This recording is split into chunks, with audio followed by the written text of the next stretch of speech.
All right.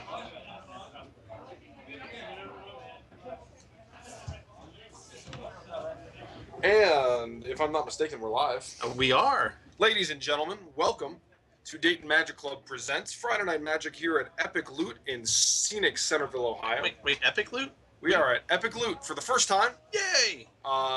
We are bringing you 5 rounds tonight or so. It's a standard tournament. We have 36 players 36, tonight. yes. We are Dayton Magic Club. I am Ryan Johnson here in the booth with the erstwhile Scott Campbell. And we are ready to go with round 1. Looks like we're actually getting started here. Conard versus Cody Staddon is our round 1 feature match. We don't know exactly what Cody Staddon is playing, though Basic Mountain certainly... And Fiend Drinker Yes, Satyr guy. Fire Drinker Satyr, we'll call that.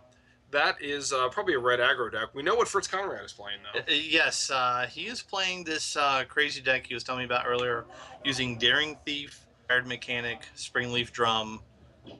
So we're in for a ride if he can get going. Yep, I'm really curious to see if he can assemble a lot of these moving pieces before, Fire Drinker Satyr and friends runs him over. So that'll be kind of the tension here. Really excited. This is real early in this standard format, and I think there's a lot of really interesting stuff that we have not seen yet, with only one major tournament under our belt so far with the Star City Open last week. Yep. So that looks like... That's an insult artifact on a dark steel set. That is about as good of a start as you could reasonably hope for. Good luck with that, aggro. Yes. I don't really know if he's truly mono red. Yeah. If he has an answer to that at all.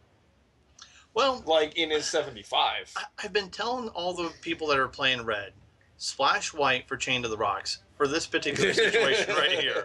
It's like, nice cards, bro. Yep. It's gone. Those Fire Drinker Satyrs do not look good. No. But yeah, he's got Daring Thief. He's also using Chief Engineer for the Convoke mechanic. I like that a lot. You can do some really fun things with Daring Thief in this deck. You can exchange the Ensoul artifact for a Corsair Prefix. Yes. And you can exchange, there's a lot of fun things you get to do where you actually end up with getting one of their permanents and not really giving them control of anything really relevant. So. Yep. And there it is. And the read.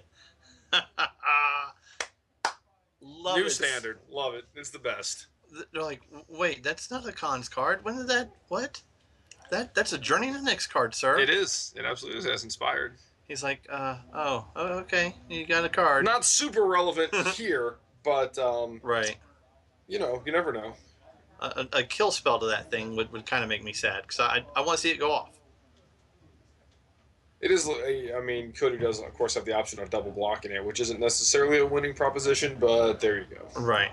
Or the block and pump, if he doesn't want to get Inspired turned on. Right. Again, it's not like he has anything to trade that's better than a 5/5 Indestructible. I mean, that's pretty much going to rule the board for the foreseeable future, really. Right. Although I suppose Cody has some options in his deck. He could be playing some of the cards that make it difficult for your opponent to block with a specific creature. Chief Engineer, it looks Chief like. Engineer. I believe you're and correct. he's and just dead. Snap murdered. Yep.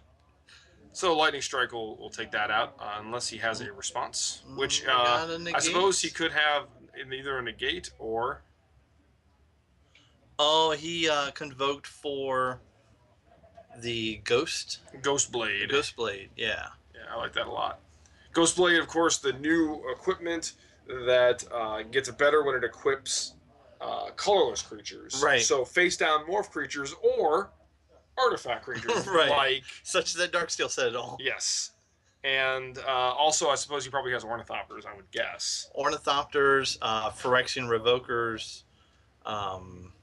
Yeah, he's got quite a bit in there. And he also has that land where you gain 2 life for each colorless permanent you have. Yeah, what's that one called? I saw it the other day. Oh, I'm drawing a blank. I probably saw like a bajillion of them during release weekend. This is a pretty aggressive start.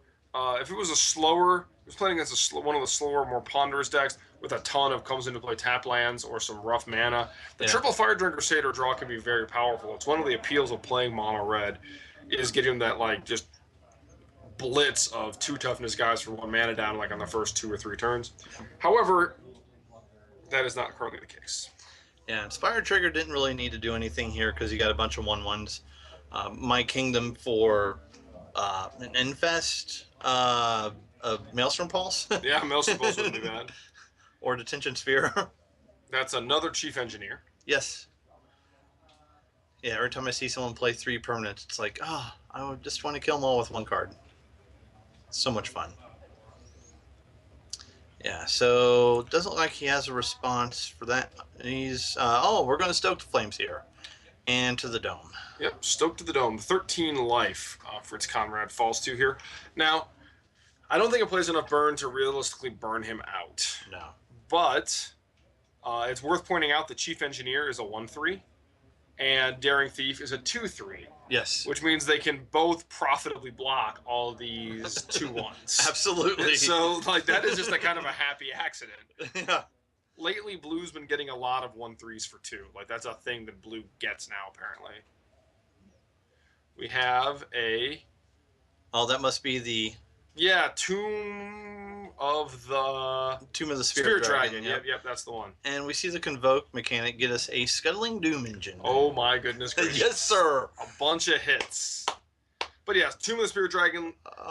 Nice thing about Tomb of the Spirit Dragon, of course, is that you pay 2, you tap it, you gain 1 life for each color's creature. So it doesn't happen when it comes into play. Right. You can do it every single turn. Yep. Which is going to come in handy here while Scuttling Doom Engine starts getting on offense, I would imagine. Yeah, I think we're going to see it pick up that blade too and just kind of get there. This looks like maybe a Goblin Rabblemaster. It is a Hordling Outburst, I believe. So we're going to get some goblins. 3/1 Goblin token. So this is a very low to the ground red deck. This is a Logan Dice type strategy, it looks like. It is, a lot of real small dudes. It's not one that's going to end up where you're playing like Stormbreath Dragon. Right. Yeah. Most likely. Right. I don't think there's a deck that wants both Hordling Outburst and a Crowan Crusader. What's that on the very end? Is that a Crowan Crusader? That, I believe, is the Monastery Swiss Spear. Yeah, the Legacy All-Star. Yep, absolutely. That card is a sweet one. Yeah. So now, your Fritz Conrad, you have to worry about being dead. We're convoking again for something. Can't quite make out what that one is. It's a Bident of Thassa. Oh, nice. That is a sweet one. So, fun thing about Bident of Thassa, not only does it let you draw a card for each creature that connects, right. It has a rarely used mode that forces your opponent to attack into you. Hidden modes. That is interesting stuff. We have another Hordling Outburst. Cody Staddon came prepared today with Goblin tokens, aplenty. Now, if you're Fritz Conrad here with all this, you're seeing all these super cheap guys, I think you have to worry about something like Trumpet Blast. Yeah. Or Hall of Triumph, or some other like pump effect that could actually just wreck you. And it looks like Biden has been activated, forcing Cody to attack with all of his guys. Yep. Those Goblin tokens, of course, do have summoning sickness. So we're going to see a massacre here of these small guys, especially these Fire Drinker Satyrs are going to deal Cody 11 damage at least. Yeah, I think we're going to block with a 5/5 and a 6/6, and Cody's like, that's good enough. So a very reasonable draw from Cody's deck there. If you're playing one of these super down and dirty, low to the ground red decks, you really can't hope for a draw much better than you hit 3 land and just a ton of dudes. Yeah. Right? So, but I don't think Cody expected this matchup. What do you think? I don't think he necessarily has a dedicated sideboard for it. Yeah. BT dubs, everybody out there watching, there are more tournaments than just the Star City tournaments. There are things that happen in the land called Japan. That's true. That's where Insol Artifact first broke onto the scene in a modern GP, I think it was. That's true. Which I'm still not sure why they're running Tarmogoyf, but whatevs. You know, sometimes you need a Tarmogoyf. Especially in Affinity. Nothing blocks Tarmogoyf better than Tarmogoyf. Right. So that's kind of where Insol Artifact has gotten its love, and Fritz has been trying to play some type of deck with Insol Artifact even before Standard rotated, and he came into the store I work at with this idea, and it looks pretty crazy right now. It's got some good pieces. I like Ghost Fireblade. We have good targets for it.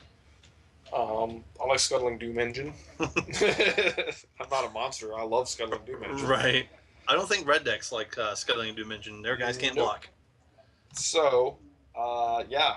Um, Shatter's a legal card, isn't it? mm, I thought that was printed in cons. Shatter? Yeah. I don't think Shatter's in Collins. I don't think. Torch Fiend? Yeah. I don't think there's enough artifacts in the format at large to justify dedicated hate on the sideboard. I'd be surprised if Cody had anything necessarily. Now, there are some things that you could have that could be good. You could have threaten type effects. Yes. Because I mean, he got him on the 9, being brick walled very early. Yeah. He still got him to 9, and that's like starting to be in range. So, looks like Cody's going down to 6 cards. Yeah, Fritz has to watch for the Stoke the Flames Convoke in response to the Biden activated ability, too. Yep. That could be a problem. Stoke the Flames is a very powerful card. They can do... We've seen it with Goblin Rabblemaster, where you can actually hold your guys back for a bigger attack the next turn. And Cody looks like did not like his 6. Rabblemaster's still a thing? Rabblemaster is going to be with us for a while, I think. Yeah. I get that feeling. I don't think I threw enough sarcasm in that comment. It's, I mean, certainly good enough that it's starting to see a little bit of modern play. I think it's probably a legacy playable card. Yep. So, got my set when they were $2. I feel good about that. I very rarely make good purchases like that, so I enjoy it when I do. I made a trade 3 Onslaught Bloodstainmire for 4 pack foil Rabblmasters. Seems good. Yeah, did that about 2 weeks ago. Cracked my case of cons. Oh, hey, look, got 3 Bloodstainmire. So, seems pretty good. Cody does not look wild about the hand that he has, but he's going to keep it. Yeah, he kind of threw that mountain down like, yeah, this is crap. one drop makes me really wonder about what he does have. Right. You know, because the deck has a ton of 1s in it. Draw a land. Get the impression he might be a little land heavy. Yeah. That's a Springleaf drum out of Fritz Conrad there. Yes. Thing is, Fritz's deck has so many pieces to assemble It's that true. a red deck should be able to, even on a start like this, maybe get under it. Get something going, yeah. And a lot of the pieces are disruptible. The Ensoul Artifact start is really scary. Yeah. Especially when you have the nut draw. We have a Revoker on Fire Drinker Satyr, which is a reasonable target. It's not likely to be super relevant, but you know, and then he has Ghostblade came down, so Yep.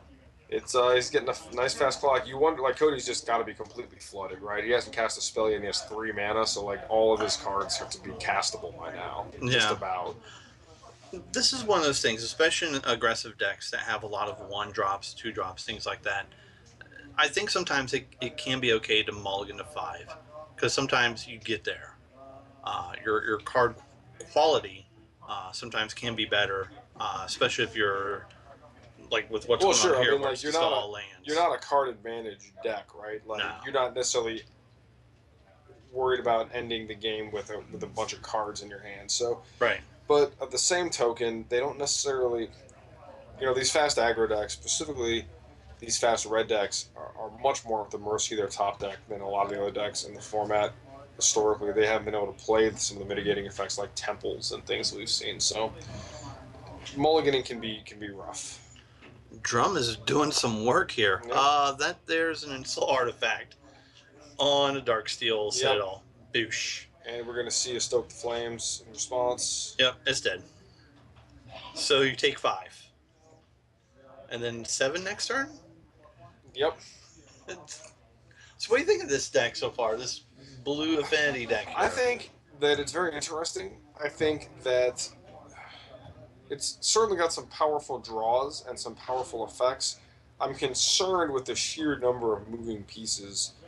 You play in a lot of cards that are like actual stone blanks, unless they combine well with another card. For example, Ornithopter is not a card you want to top deck. Right. in like on like turn 5, you know. So, but it certainly has some very explosive draws. There's no doubt about that. Unfortunately, And this isn't too much of a game. Cody very flooded yeah, on a mull to 5. You know, it just didn't come together for him here. if you're Cody, do you just stoke yourself here? Die the death of a warrior. Right. Looks like he had a magma jet there. Yep.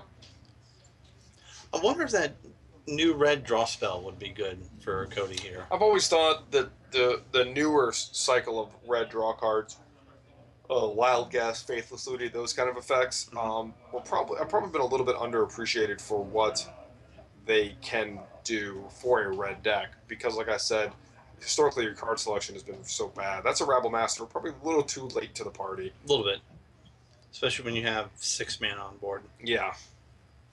Obviously, a very powerful card. Yeah. Not quite powerful enough to dig you out of a situation like this one here. Not at all, unfortunately. I'm curious about Fritz's deck's ability to beat Thoughtseize decks. Oh yeah, because all the pieces do combine. It seems like he could take a look at your hand and take whatever half you're missing, or whatever, you know, they take half of it away. Your artifact, your soul artifact, you know, whatever the case may be. Yeah. I'm really curious to see how that goes. We'll keep a close eye on this one throughout the night. Speaking of taking, Rabble Master #1 took it like a man, and Yep. Here comes #2. Swinging out. He's staying alive. I mean, Sure. you got to give him that. That is true. So let's see. Fritz is giving the chief engineer. It looks like.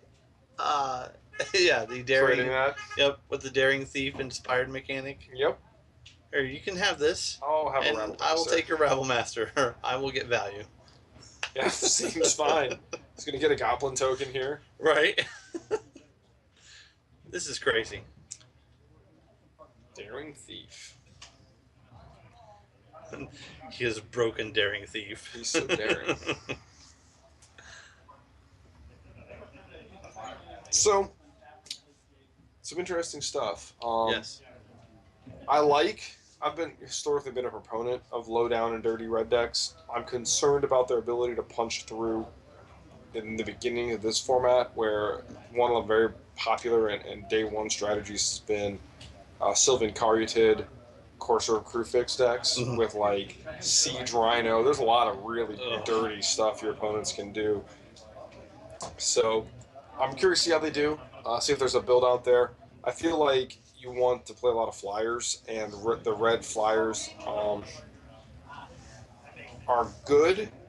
You have Ashcloud Phoenix and Stormbright Dragon and Sarkhan, but they're expensive, which might lend them to more of a traditional big red shell than like the fast, full of 1-drops down and dirty red decks. We'll see. It's possible that people get too aggressive with their mana bases and too fringy with their strategies, and of course mono red has historically been the fun police in those kind of situations. So yes, they have. And speaking of police, here come more of mono red's police officers. Yep. The goblins. So turtling up. Indeed. It's like he's playing a red Elspeth here with all these tokens. Yep. I wonder if he has some sort of pump effect. I bet he does. I think if you play Horthing Outburst, Hall of Triumph, Obelisk of Erd, Trumpet Blast, these kind of effects get a lot more appealing. Yeah. Yeah, it's a shame Koth wasn't reprinted, because he would definitely help in like a big red strategy. Yeah, for sure. I think that the cards are all there. I just don't know if the format is going to be real conducive to it.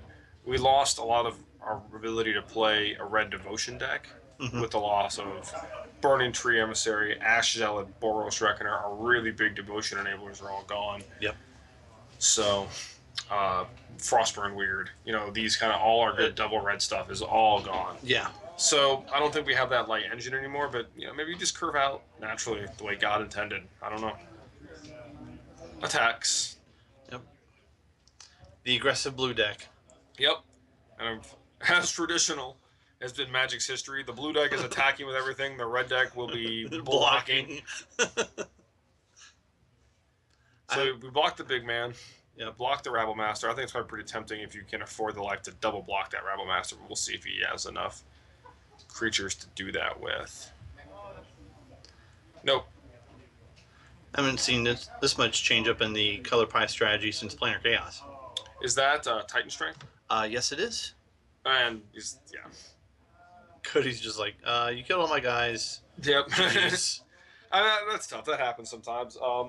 You know, your hope that when you're on a deep mulligan with red is that at least you'd rather be mana screwed. You'd rather have like one land, like 2 1-drops, and then just hope that to get pressure on the board, you can draw out of the mana screw later. Yeah. When you're flooded and you can't get that pressure down, the more powerful cards of almost anybody you're sitting across the table from is going to be playing cards that are more objectively powerful. The goal is you're not giving them time to get it online.